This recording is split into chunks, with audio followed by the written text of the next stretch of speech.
Hey everybody! This is going to be episode 3 of my series on food for fuel versus food for pleasure. Alright, so in our first 2 videos, we'll just recap real quickly. We talked about calorie-dense foods and sugar, and why we are drawn to these things, and what happens in the brain when we consume sugar, and how, as mammals, we are drawn to high-calorie foods because it's part of our biological makeup, and it is part of our desire and need to survive by storing fat for periods when food is unavailable. So it's natural to be drawn to these things. It is what is in our DNA to want those foods. All right, so what do we do with that information today to help us to meet our goals and to stay kind of on a healthy path with eating? So I put number 1, we want to be aware of why we're drawn to these behaviors and these foods, right? And then number 2, I put we're going to forgive ourselves and we don't assign blame or shame if you're drawn to these foods because we are created to want them. So don't think that it's you and, why am I built this way? And why do I keep doing this? You're doing it because that's how you're built. You're doing it because innately, biologically, we are drawn to these things for our survival and to seek pleasure and avoid pain. That's what we just naturally do as humans, mammals. Okay? So number 3, I put we're going to use this knowledge to create a healthy environment in our homes and in our workplaces, anywhere where you spend time, so you can be set up for success with your nutrition and get you closer to your goals. All right. So now we're going to talk about healthy versus unhealthy habits. This obviously seems very fundamental, right? We have healthy habits, we have unhealthy habits. It's very easy to distinguish between the two. If we have unhealthy habits, like overindulging on sweets or fatty foods, we need obviously a plan to break these habits and create new healthier habits, right? Seems very obvious. So we want to get to our goals by doing this. And how do we do this? We, number 1, have a plan. Okay, so plan your meals so you're not super hungry and you don't have this 911 situation where you're going to eat anything available. So, you're less likely to just hurry up through a drive-through if you're not starving and you didn't plan for your day. So have some meals in place and have a plan each day so that you don't get to the point where anything goes and you'll just eat anything in front of you. All right, so we're going to do our best to do that, right? Number 2, what if that donut shows up in your office? You aren't hungry, but you just want it, because that happens a lot too. We talked about in that other video that I posted that we want these things whether we're hungry or not. And a lot of times in our wealthy culture of having food available all the time, we typically don't get to a point that we're hungry. We still are tempted by these foods regardless of whether we're hungry or not, right? So what do we do about that? What I suggest is you stop. I put this little stop sign here in my notes. And, you can visualize that yourself when you see this type of situation. For me, it was when I was in church and I would see the buffet table. I'm like, oh dear, there it is, and it's calling my name. Come, there's great food over here, much better than you have in your regular diet, right? And I'm like, oh dear, there it is. It's speaking to me. So we want to take a minute. And we want to have a chat with ourselves, which sounds really silly, a little, what am I going to do? Talk myself out of this? Yes, you are. So we're going to stop the intense or unconscious draw to these foods and these behaviors by talking to yourself. For me, it would be something like, okay, Shannon, this is a test. Can I eat that item and only have a little bit and feel satisfied? Or is that going to trigger a binge for me? That is my $1 million question, and you can let me know if you feel the same way. Sometimes, if you want to have something sweet, some people can have just a bite and it's super satisfying. It satisfies that craving and that temptation. And then they can just walk right away from the table thinking, oh, I'm so glad I did that. I had room in my calorie budget to do that. And now I'm good. Then there's people like me who, once I taste one bite of it, now I want 700 bites of it. So for me, that's not really something that works. So for me, or for someone like me, what I like doing is I like keeping snacks around, things like nuts or protein bar, or I'll throw an apple in my purse. Baby carrots is good for that. Just something else available. And so if I'm going into a situation and there's, some sort of pastry or just food out on a table somewhere, and I'm drawn to that, it does help me mentally knowing, Shannon, you can have something, but you just can't have that thing, because if you have the bite of the donut, you're going to want 6 of those donuts, and it's going to mess you up for the day.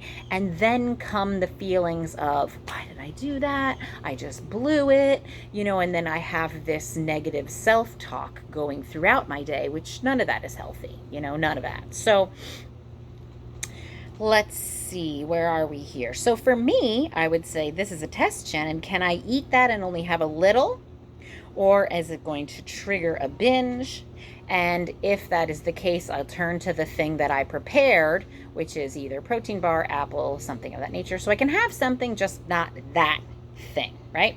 So I'm not depriving myself. I can, even if I'm not hungry, go ahead and have the apple then. If you want to go through the motions of eating something, do something that brings you more to your goals rather than kind of sabotages your day or just kind of takes you off your path, something of that nature, okay? So if you know you're going to eat that, and you have room in your calories, just go ahead and do that, but stop afterward. Don't let that one bite or one donut or one cookie derail you off of your path for the day and make it into kind of a, oh, what the heck kind of day. Well, I already had that, so I already blew it. So now I'm going to hit the drive-thru on the way home and eat what I want and not measure my dinner.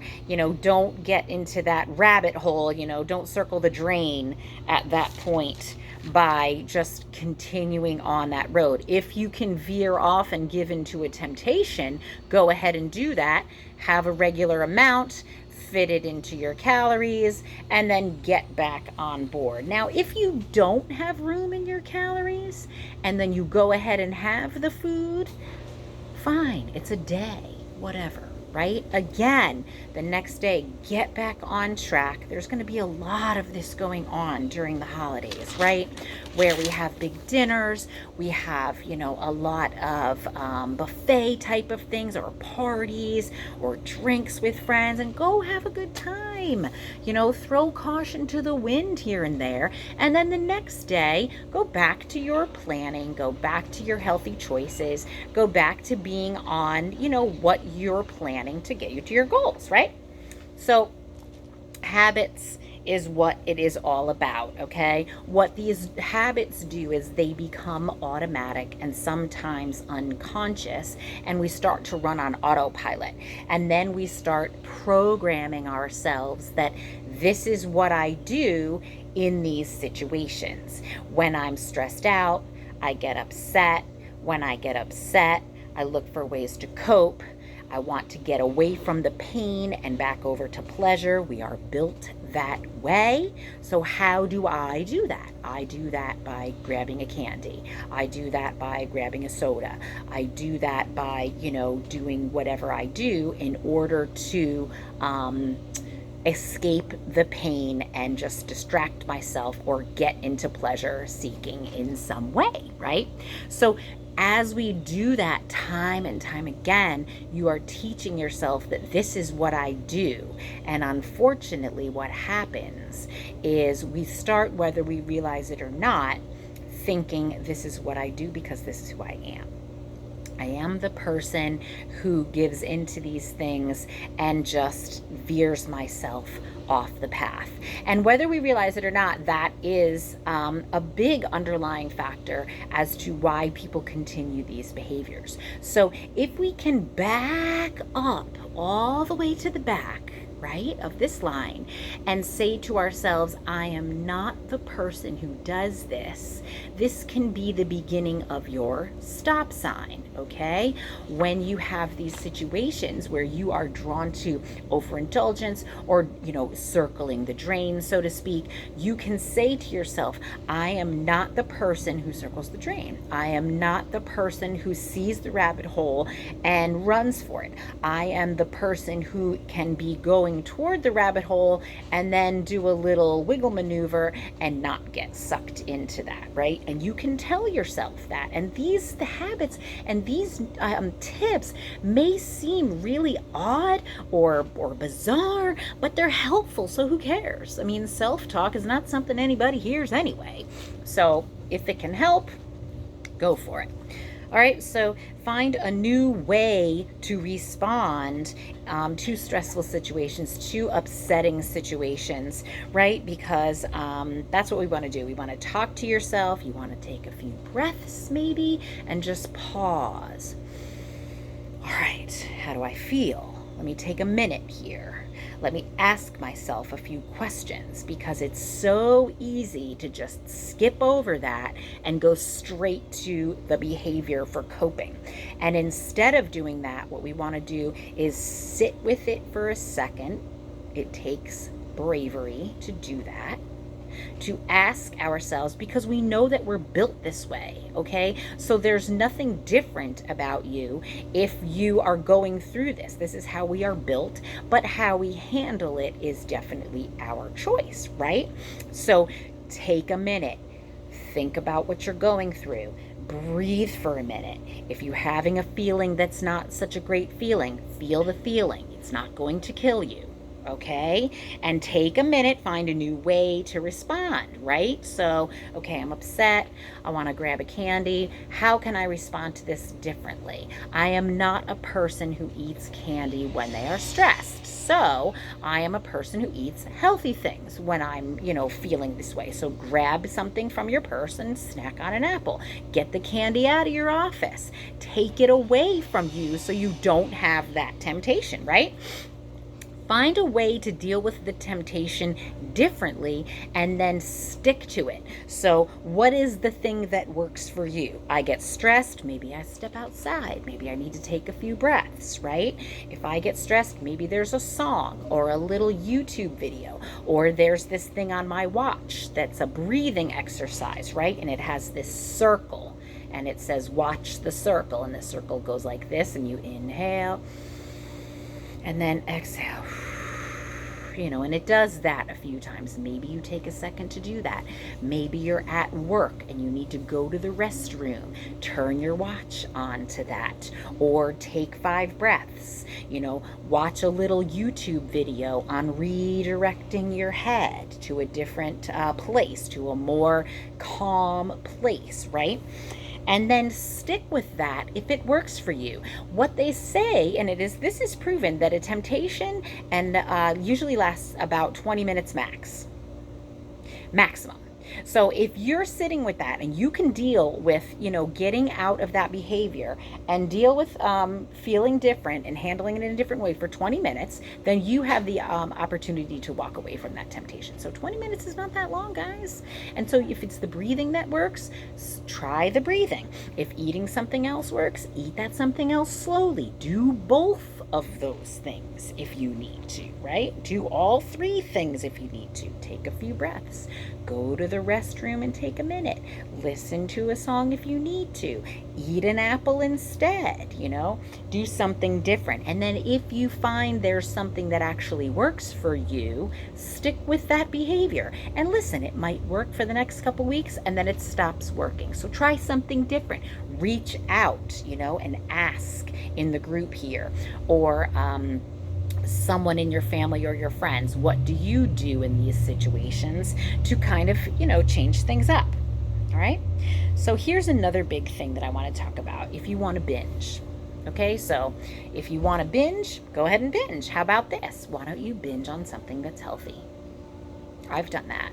So I prepare large quantities of prepped food that I can use as a binge. If I'm super hungry and I want to eat an enormous amount of food, I can make a huge bowl of coleslaw. I used to do this quite a bit, especially when I was cutting.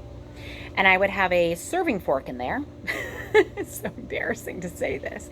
And I would eat this coleslaw in this enormous bowl with a serving fork. I have pictures of me doing this. It's funny because I loved it. I mean, it was delicious to me, and I could eat an enormous amount of coleslaw, and the calories would still be really low, and I would keep losing weight, right? I've cooked large batches of squash before, and I've binged on that. I was at a party and everybody was drinking, and I drank 6 Diet Cokes, which is an insane amount of Diet Cokes, and I was jittery from all the caffeine, right? But I didn't want to drink alcohol. It was in the beginning of my no drinking phase. And so in order to cope with being in that situation, I brought a 6-pack for myself of Diet Cokes, and I just kept drinking the Diet Cokes while everybody was drinking their other stuff.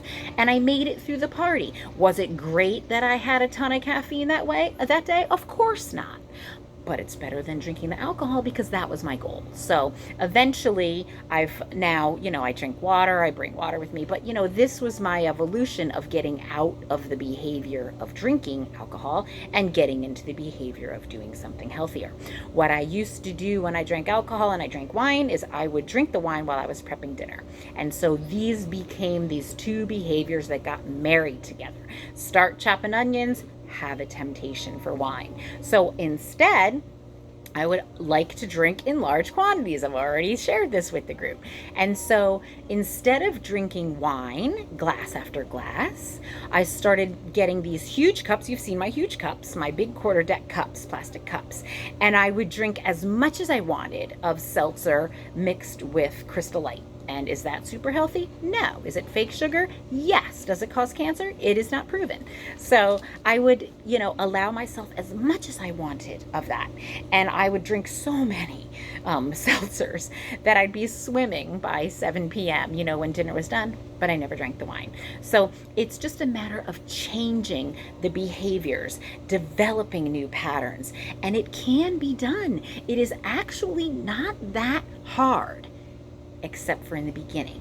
The first few times, it's challenging, yes, and you may have to feel those negative feelings and sit with them for a second. But if you don't do that, you don't get past it, and then you don't have an opportunity to build a new behavior, okay? So the first few times are challenging. It might take a bunch of different things to try to change up your behavior, reframe your head, and figure out new ways to cope with stress and things of that nature.